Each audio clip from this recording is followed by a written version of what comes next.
made with Laravel and Filament. How's your weekend? I hope it's going. I hope you're doing great. I hope you are tongue twisted. I hope you're having a fantastic weekend. And this is what we are going to do today. That right there. We are going to test. I don't know if you saw the video from yesterday that I put out, but it had to do with what we are doing with the website, the used car websites, because I used it as an example. And in fact, we are that code is already implemented, but what we're going to do today and what I didn't show on Friday is how to test it, and that's a very important thing to do. And even more so, we are going to work backwards today. We already have the code, and now we're going to make a test case for that code, because it would be naive to think that you are always going to create a test case first and then the code. You are completely within your right if you have something that you want to test out quickly and just implement it, see if it works. Fantastic. It's a good feature. Now you need a test. Sometimes it happens. I mean, it's all part of the development process. As long as you stay committed to add a test later and not wait until the project is don't let it grow out of control without testing it. That's completely fine. And that's what we are going to do today. Also, we are going to add a few more tests for the car list, because a fundamental feature of this application is your ability to search for cars. Sorry. And so we need filters for the list.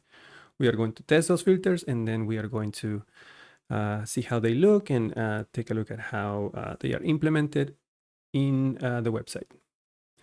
But a few comments first, couple of comments that I would like to address. Let's see. So first comment, hold on. There you go. First comment, I hope you can see it well, comes from Jonathan.8650, and it's regarding to the video I made about HERD for Windows. Currently, I am running my Laravel project with DDEV, I don't know what that is, within Docker in a WS environment on Windows. If you're using Docker, well, yeah. If you're using WSL, why are you using Docker as well? I'm curious. I mean, WSL is you're already in, well, maybe you don't want to create more installations that you need. Hey, Erin, how you doing? Missed last week, but I am following along. Love this series. Thank you so much. Thank you for joining me, and I'm so glad that you like it. So glad to have you here. So WS environment on Windows with Docker. That is because I learned that the development with PHP on Windows would cause compatibility issues. Really? Well, yeah.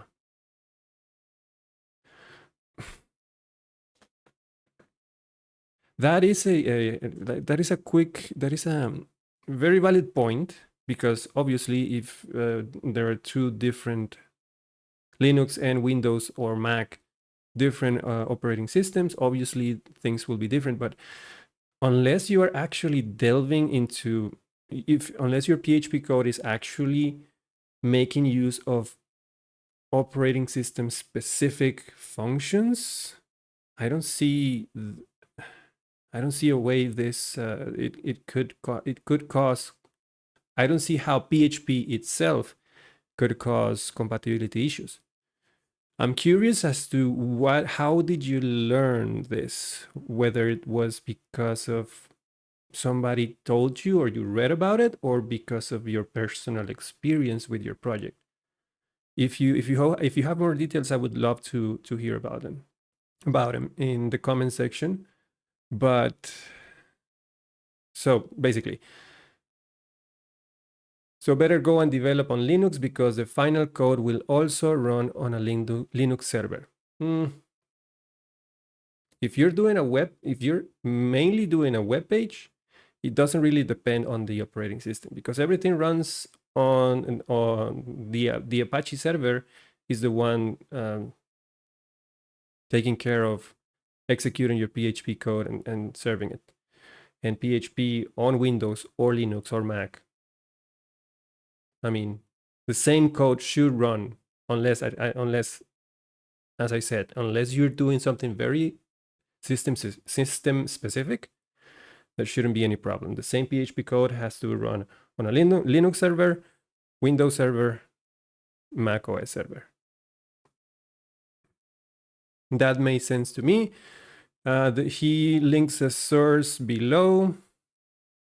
Now, I guess Laravel Heart on Windows must have the same issues, right? Well, yes and no.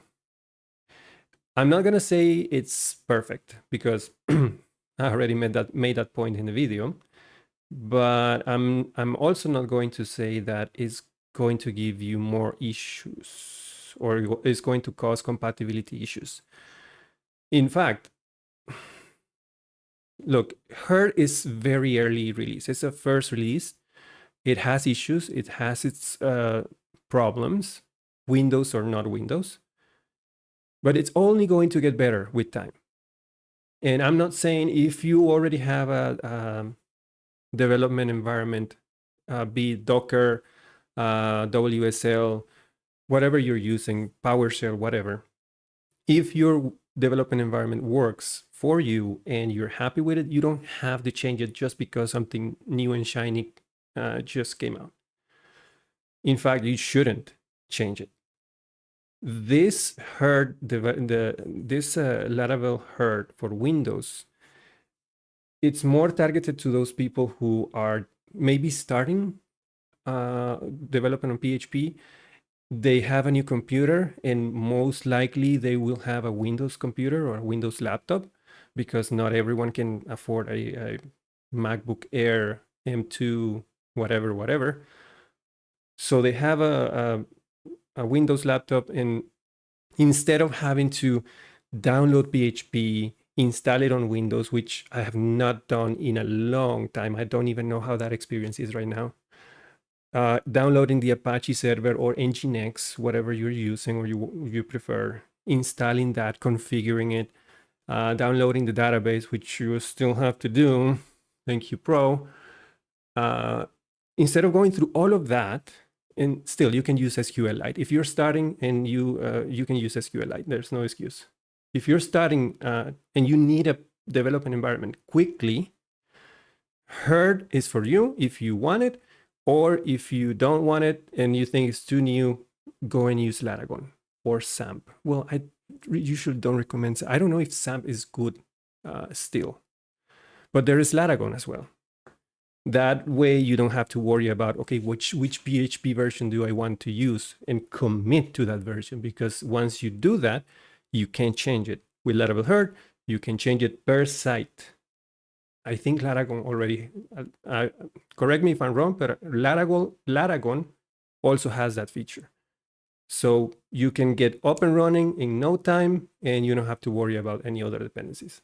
My environment, I used to use my Mac, and then I acquired a Windows machine. So I made the jump because I wanted to have that experience.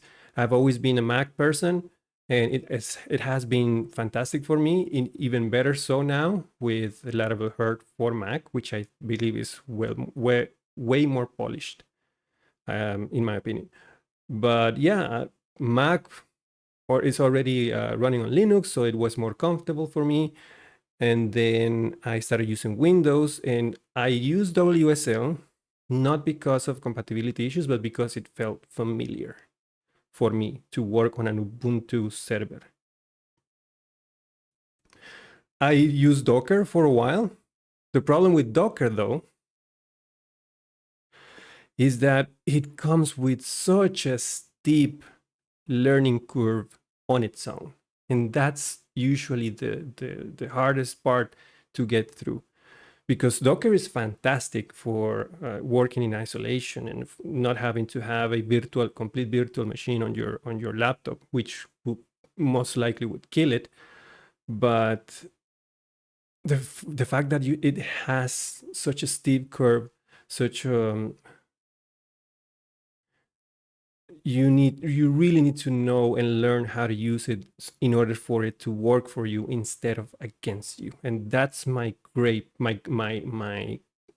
that's my complaint with Docker, because I used to use it, but I don't know, it caused more issues for me than caused more problems than solutions for me. So I dropped Docker, still use WSL for Windows, and I was using it up until I made the change to my Mac again. And now I have I reinstalled my Windows machine from scratch, and it was about the time when Hurt Windows came out. So I did the video about installing, how that experience is.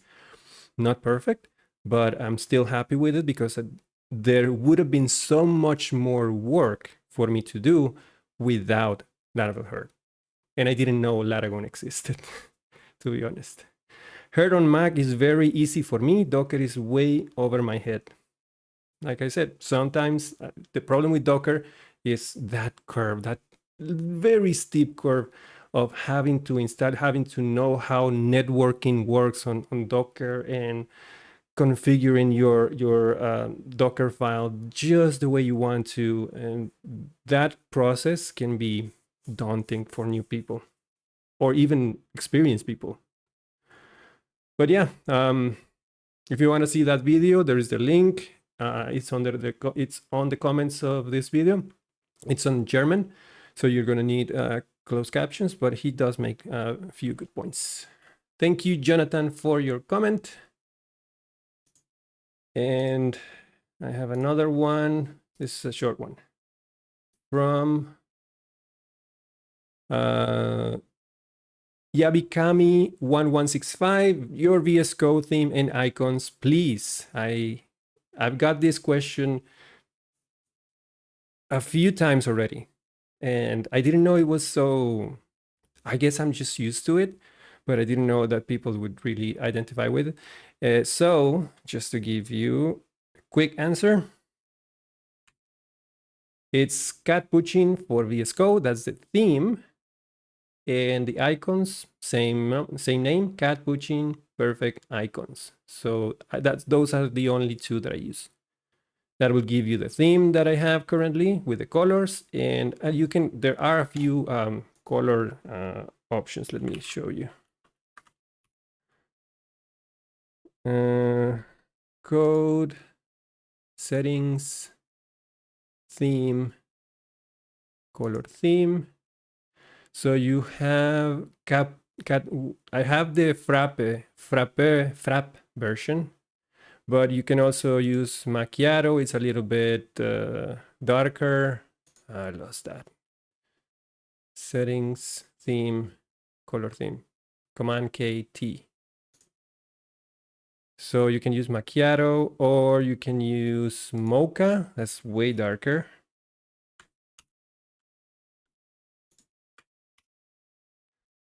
There is also, yeah, that's pretty much it. Frappe, Macchiato, and Mocha.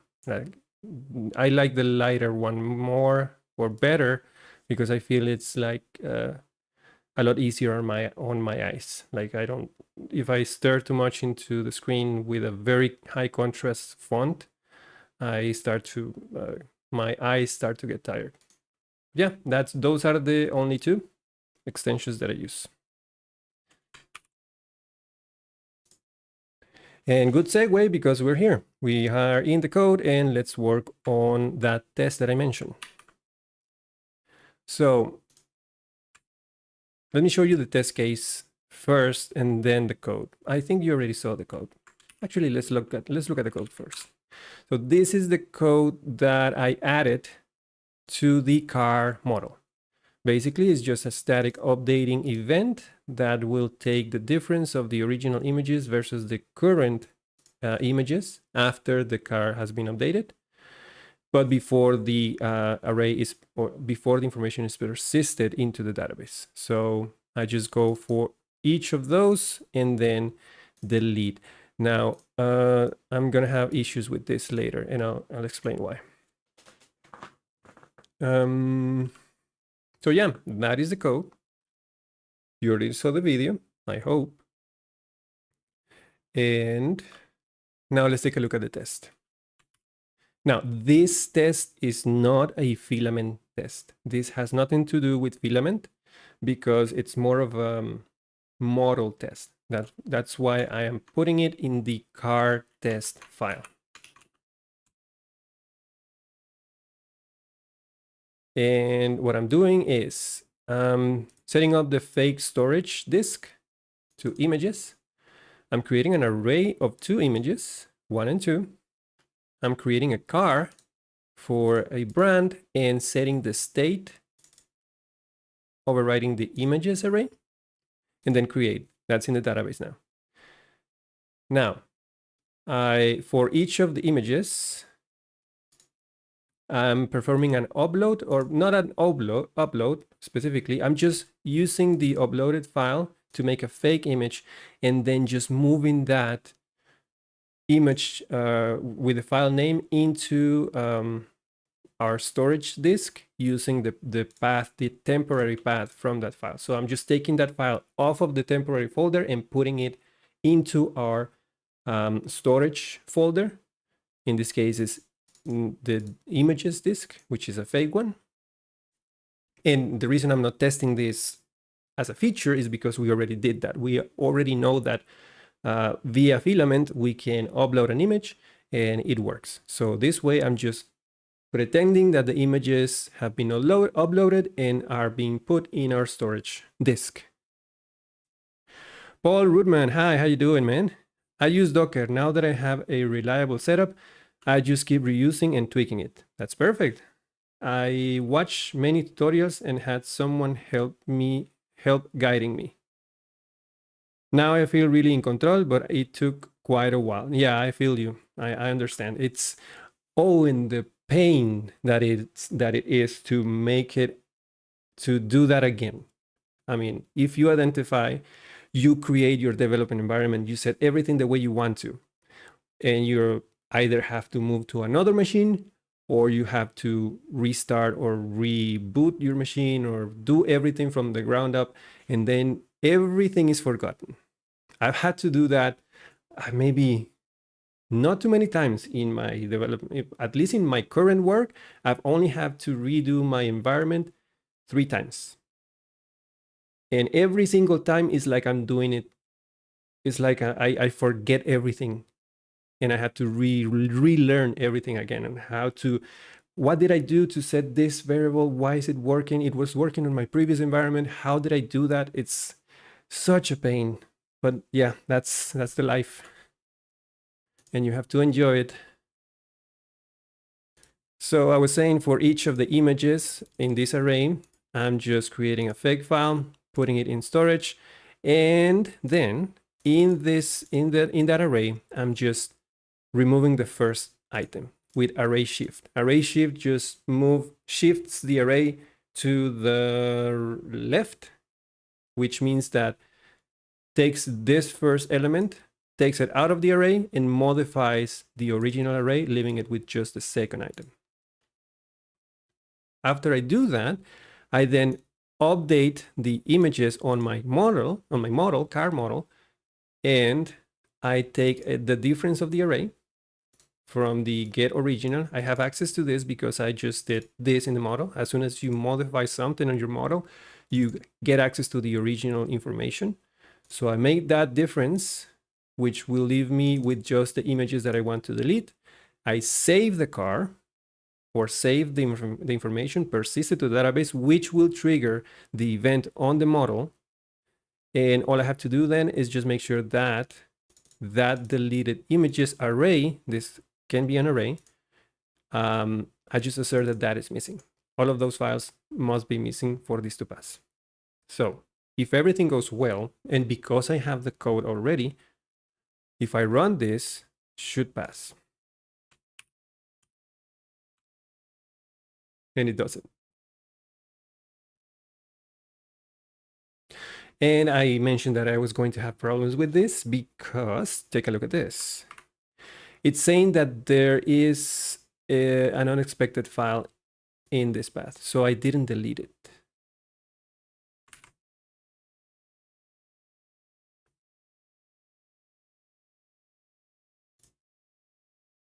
Which is strange.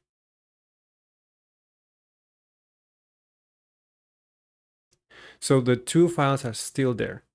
And I'm asserting that the one that I had to delete was deleted, but it wasn't. But take a look at this. In the card model, look at the path, right? It has a public attached to it. Why was that? The reason I did that in the beginning is because I went with the default disk. When I'm working in production, I'm working with the default storage disk, and the configuration for that looks like this. First of all, if I go to my .env file and I look at this should be local. Let's say that's how it was, right? But then I had to change it to public because in the file system config file, the local disk has a root of the storage folder in the app folder. So it's a storage app. But there is another disk which is public, and the root of that is app public. That means that when I delete anything, or I put anything, or copy, or work on disk, on the local disk, I have to append the public folder because the root is just app. And that's why in the model, I have to add this. But if I work with the images disk, which is a fake one, then the root of that is basically no folders. So for it to work, I would have to delete this from here. So just images, sorry, just image in the root folder, no folders, no app folder, sorry. So in fact, let me go back and change this to public, and you'll see why in a second. Now the reason why this is working on testing and not using this file system disk as the value that I need for testing is because the PHP XML PHP unit.xml is using images for the file system disk. So I don't even look at the .env file from production. I change it here because then when I'm working on my web page, and if I want everything to work on my production environment the same way that it works on testing, then I need a storage disk that doesn't use any extra folders. And the way to do that is by changing this to public, which means that the root of the folder is directly in the public folder in storage as public, and I don't have to provide an extra folder here. So let's see if that works. Run previous, and it does. So if you're having problems with your tests and the files don't get deleted, always check the root of the folder. Always check the path for the root folder of the disk that you're using. Make sure that the root folder is the right one. And I do recommend that for this project, you go into your .env file and change that to public instead of local. That way, production works exactly the same as testing. And if I move to production, I don't have to change anything. Everything works the same way. And if you want to make extra sure, now that the test is passing, go back and delete the implementation. If you delete the implementation and then run the test again and it fails, that means that it is a good fail. The test is actually a good test.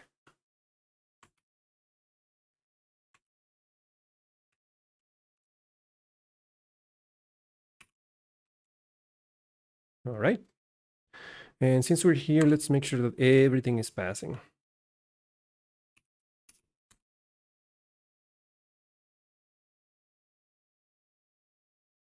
Oh, we have a few failures. Can filter post by car brand and car model. Oh, okay. Okay. I'm getting ahead of myself. These are new tests. And these are the tests that we are going to work on today. So good. Those are the only two that are failing, meaning that everything else is good to go. So yeah, now let's work on our search. Let's see. So this is fine. And you already saw it in the video. In fact, let's stay here for a moment. Let's add the missing image on this one. I changed the layout a bit as well. I didn't like the two sections. When I went and looked for the demo version of the demo that Filament has, when they work with images, this is how they lay out their form. So I went with the same layout, and I kind of like it now that I have grown used to it. So the one that I'm missing is the one in the back, or no, this one. No, that, sorry, there.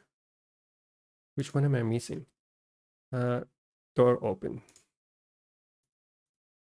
Okay. Let's save this and let's create a few more cars because we're going to work on searching later on and it will be nice to have more records. So let's add one more car. Maybe it's a Honda Civic 2019.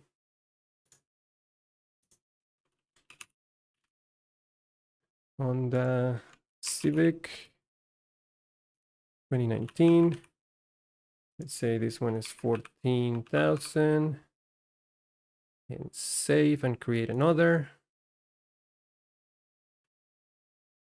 And one more Toyota Yaris 2018. Only 2 pictures on this one.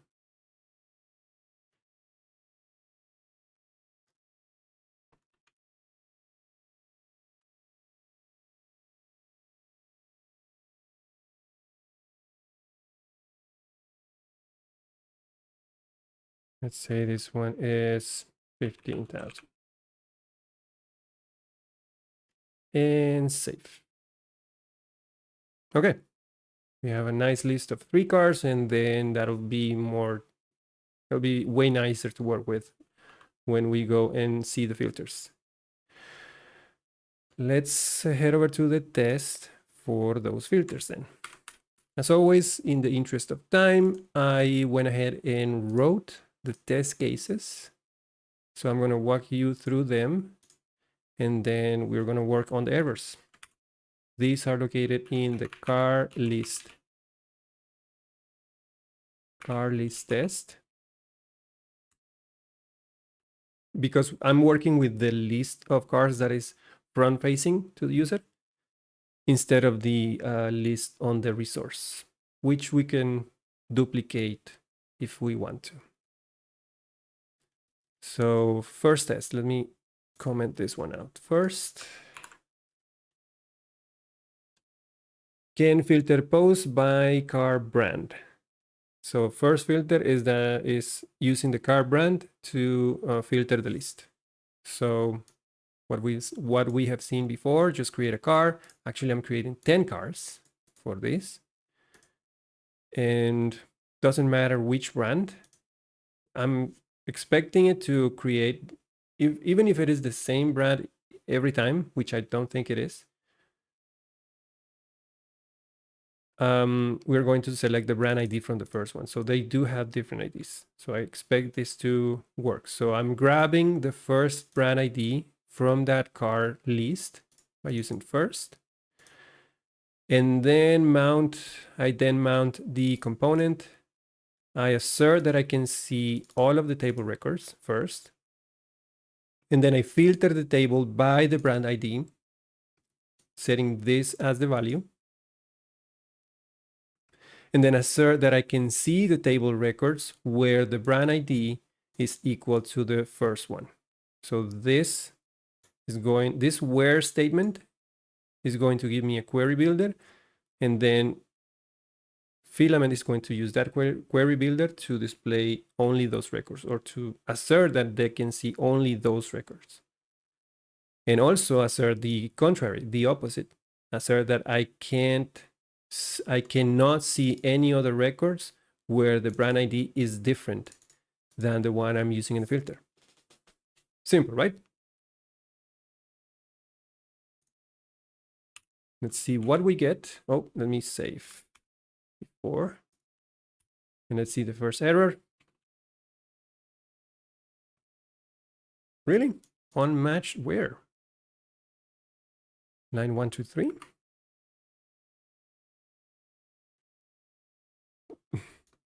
It was one line below the fold.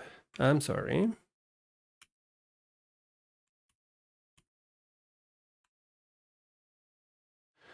Failed asserting that a table filter with the name brand ID exists on the car list component.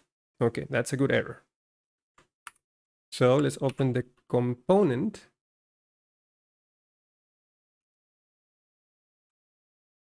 Move down to the filters.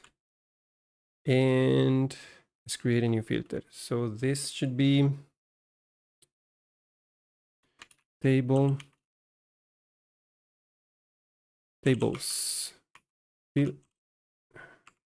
Filters. I think we can use a basic text filter here, which is provided by Filament.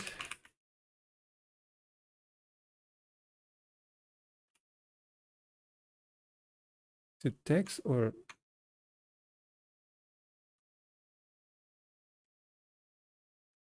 Did I forget already? Hold on. Let me go to documentation real quick. Reacquaint myself with filters. Table builder. Filters. And available filters.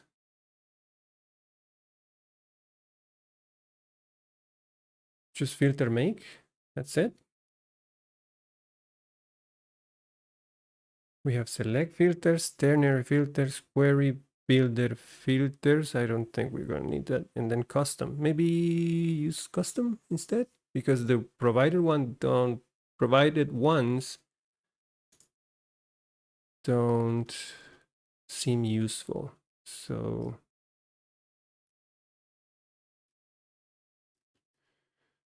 why are you not taking me custom filters? There you go. Oh, okay, yeah. So you just make a filter with the name that you want, and then provide a form to it with form inputs, and then you provide even the query that you're going to use to filter the table. Okay, I remember now. So filters filter. Make. This will be for brand ID. Wait, isn't there a relationship filter? Oh, no. Yeah. This one we can use the select filter. There's already one for that. And hold on, select filters. Make status. There is a relationship one. Multi-select, no, relationship. So this will be the relationship. Okay, so this will be for brand ID. And then we establish the relationship, which will be brand. It's the relationship name on the model. And then the title attribute is name. And since this is a relationship dropdown, we can preload So we have something to look at, and searchable as well.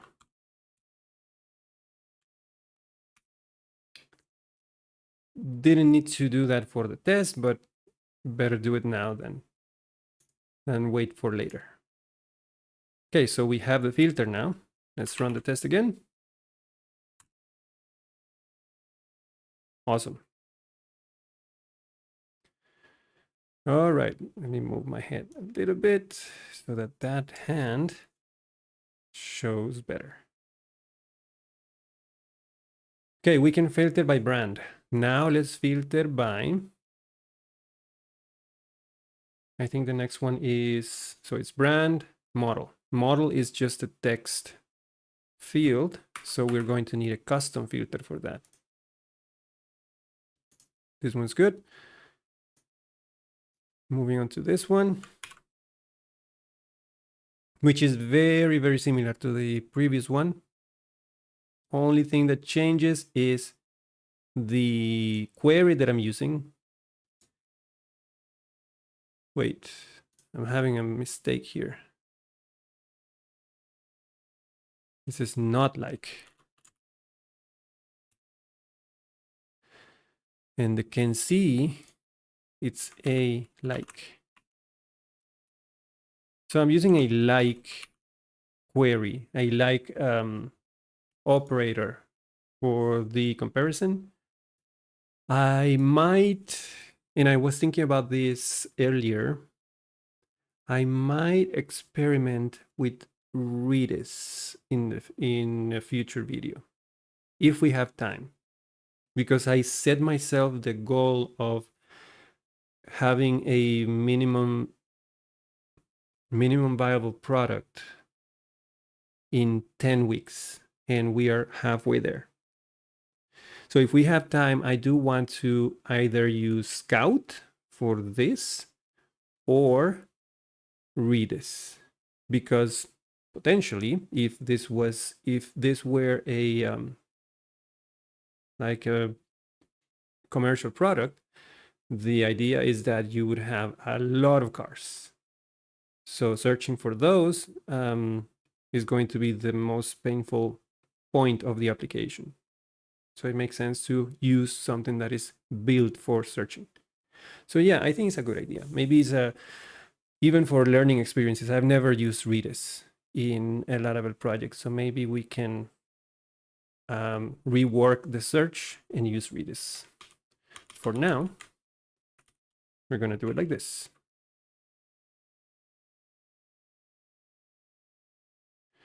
So I can assert can see table records where the model is like whatever we typed in, and I cannot see the records with the model where the model is not like whatever we typed in. Yeah, good idea, right? Sometimes sometimes I have good ideas.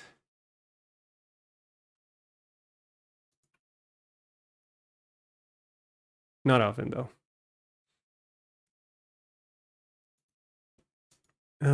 So this is the test. Let's run it.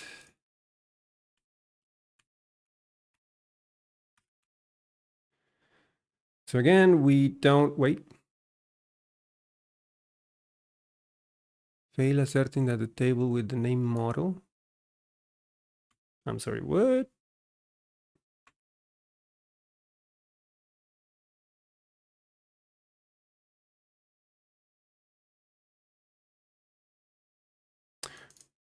Why am I using model here? Oh, okay.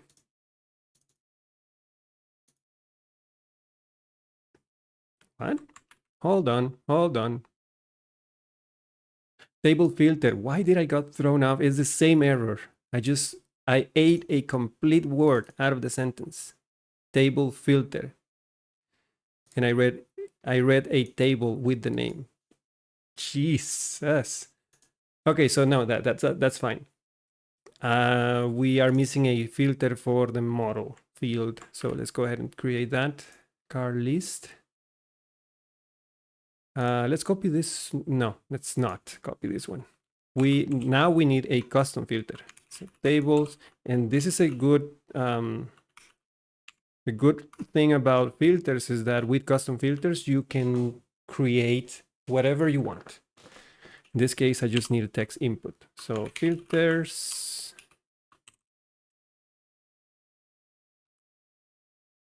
text filter, hold on. Need a comma here. Dajit, how you doing, my man? Good morning to you as well. I'm doing great. How are you? How are you doing this morning for you? So glad to have you here.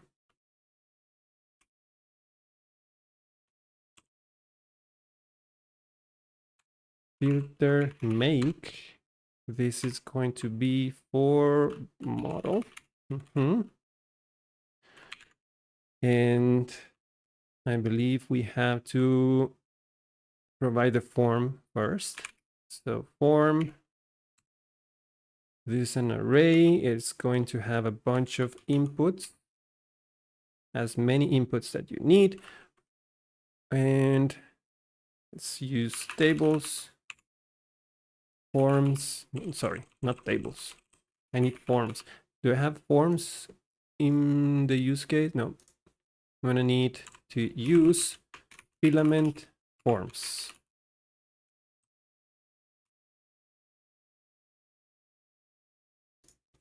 Forms components, text input. Let's call this model. Let's give it a label of our model.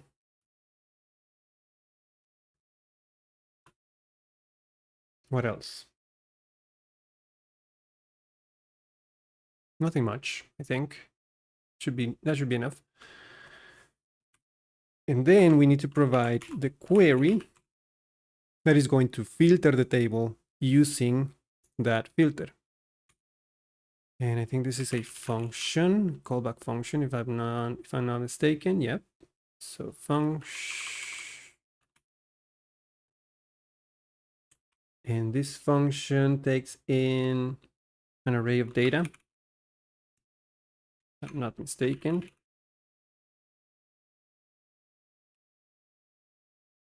So this array of data is going to contain a key value pair that identifies every input that you made in the form. So this array is only going to have one entry right now, and that is going to be for the model. So then we can do I have to return here? Let me check.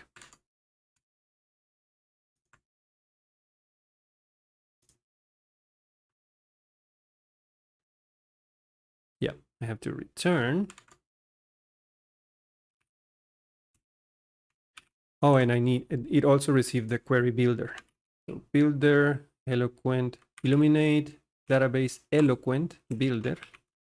Receive that here. And then we can do query, use that same query. It's a good idea to use when, because the value may sometimes not have any. There are cases, this is not a required input. So if you don't have that value, then don't run this query. So when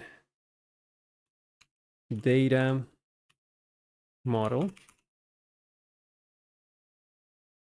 and this is another callback function. Maybe we can shorten this one like this.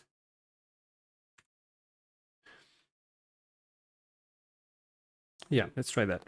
So this also received the same builder. And here is where we make the query. So query where model like, this is getting a little too big.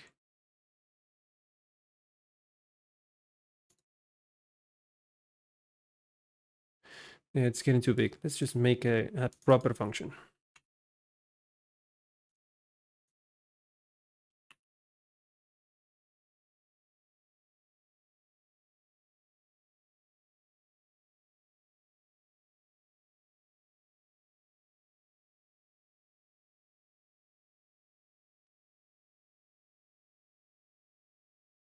query where model like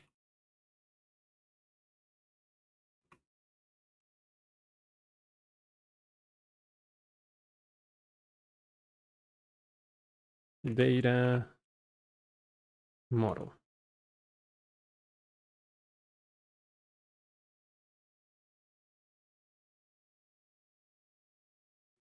So with the squiggly line,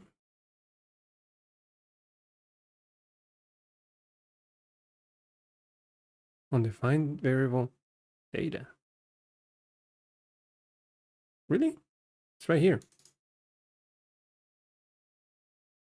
Do I have to do using?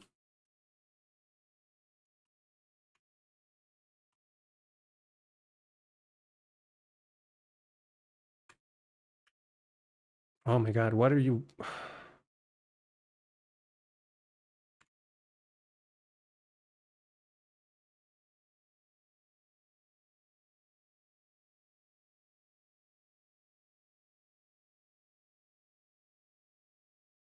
Oh, right. I'm dumb. Sorry. This query, this, so many squiggly lines. This callback function from the when method also takes in the actual data that we're passing in. So data model will turn into model. Then we can use that.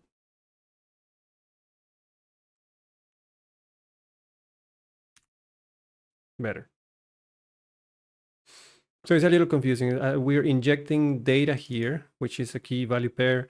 And then we're using when, taking that key, the value for that model key, and then passing that into the callback function from when. And it turns into model. And then we do that query here where we filter this table by model, like model.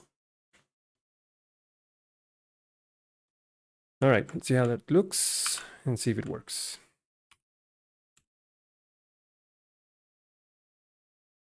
Great. Playing with AI, specifically with OpenAI's Whisper self-host. Ooh, that sounds fun indeed. And may I ask, what are you, is it just for practice or any particular project that you're working on? Or is it secret? If you can't say, don't say it. All right. Now, I could keep going with brand. Right now, we are filtering by brand, by model, and I could keep going with what is it? Brand, model, year, and then brand, model, year, and what is it? What next? And price, right? But then again, I'm doing all the work, and I can't take the joy of practicing from you. So how about I just move to the UI and I implement those in the UI, and then you work backwards again and create the tests for those filters. Huh? How does that sound? Fun practice, right? So that's your homework. I'm going to create the implementation for the rest of the filters, and you are going to take that implementation and build the test cases for those. Oops, sorry. So in that spirit, let's move on to the UI. So let's log out from here. Why does this look like that? Are you seeing what I'm seeing? It's like mobile version. I think I saw the same thing when I want to delete like that. You see, why is it going all the way down? Didn't do anything to this. Could be a new version. Something broke.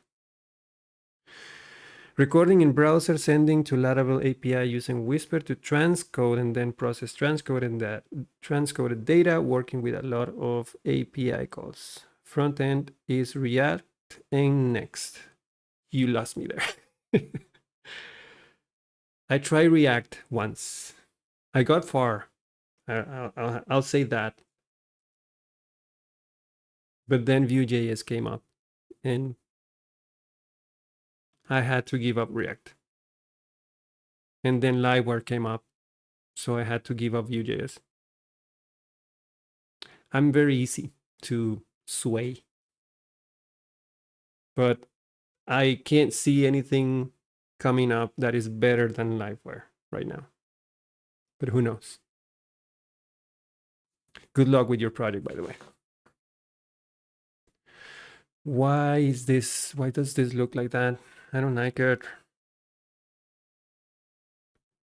Maybe we can try and we haven't done this in a while. So let's just run an update just for sanity's sake.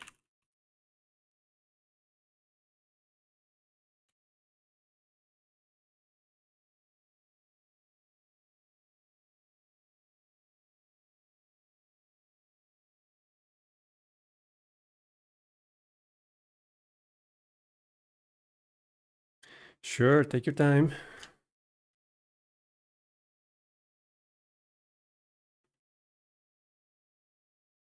Okay, and I think I have Bun running here. Yes, I do. Let's close that and run it again.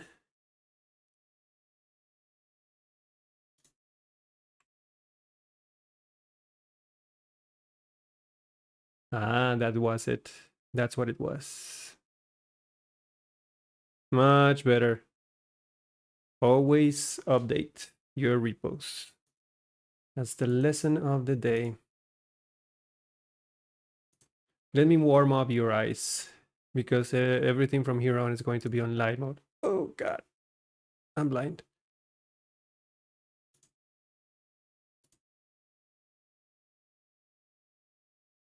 So yeah, let's log out from here. Let's go into the list. We have a few cars now. Oh, I don't like that this is wrapping around. Is it just because of the size of the screen? Yeah, that's fine. How does it look on mobile?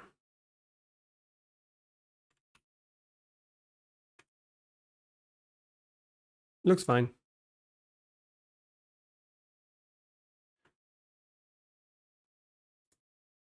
Okay, this is just because I do have the zoom way in for your benefit. Okay, so we already have this little filter thingy here, but I don't like the model version. I would prefer if I have it in the top of the table at all times. So let's do that. You don't have to test this part, by the way. Only the implementation, not the visual aspect.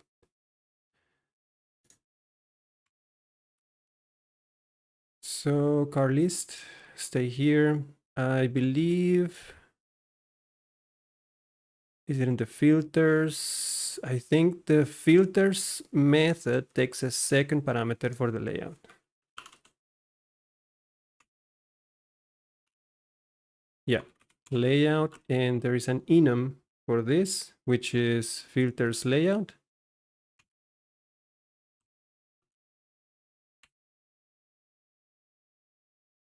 Above content and collapsible, like that.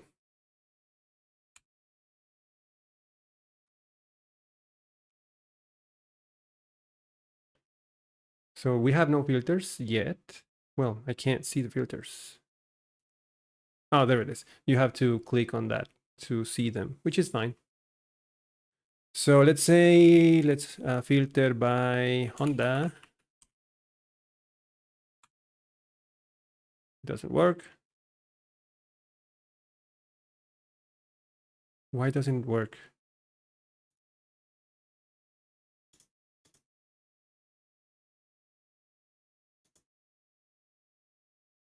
And it's not preloading either. What's going on?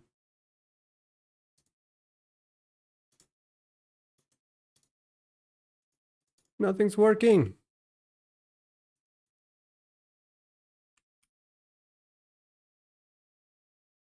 Is it the filter? Did I not do the filter right? The test said I did. How about the model?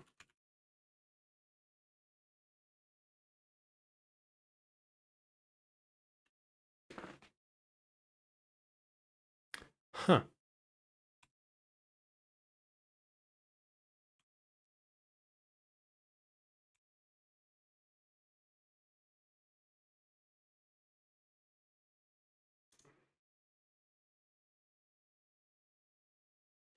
This is very strange.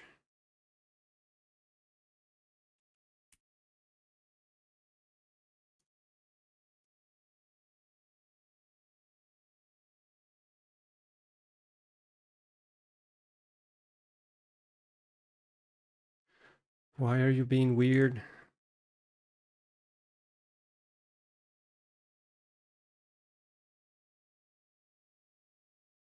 So we have the filters, select filter, brand relationship,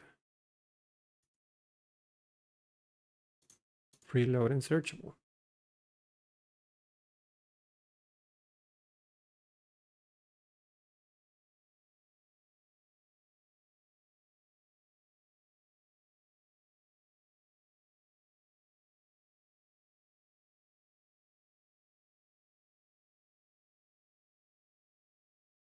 I don't know why it wouldn't work.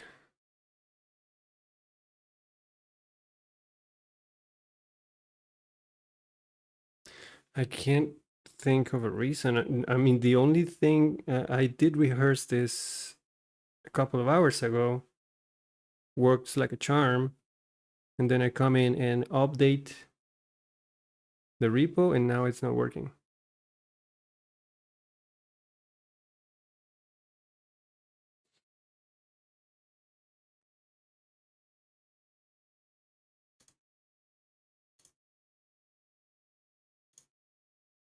Not even the model.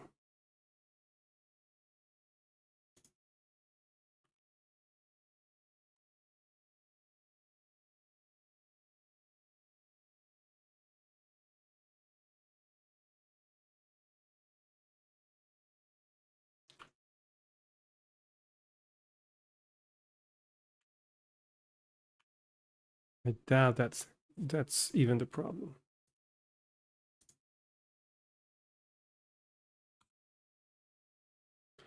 What's the query that you're doing right now that is not getting me any records? I wish I could know that. But then again, I have to go in and install. I should install Telescope. It would help me in this case.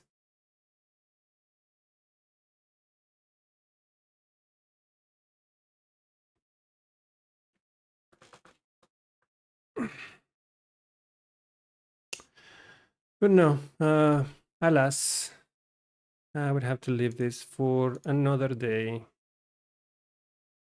It's so strange that if I go back and run the tests again, let's say I do pest, is it going to break? I hope not. Oh, it is. Well, that's because I changed something. Hold on.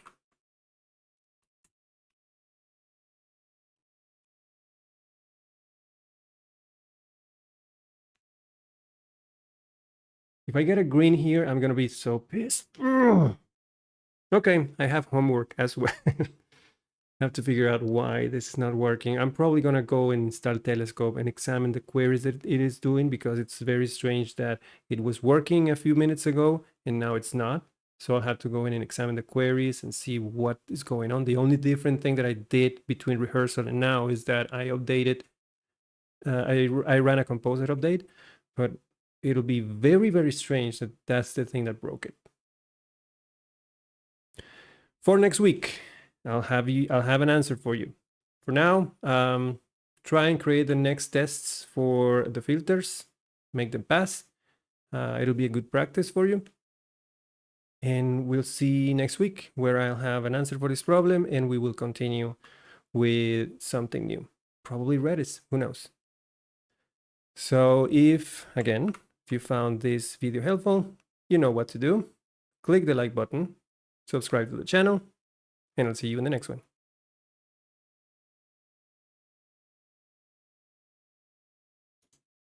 It is? No way. I didn't see that. Hold on.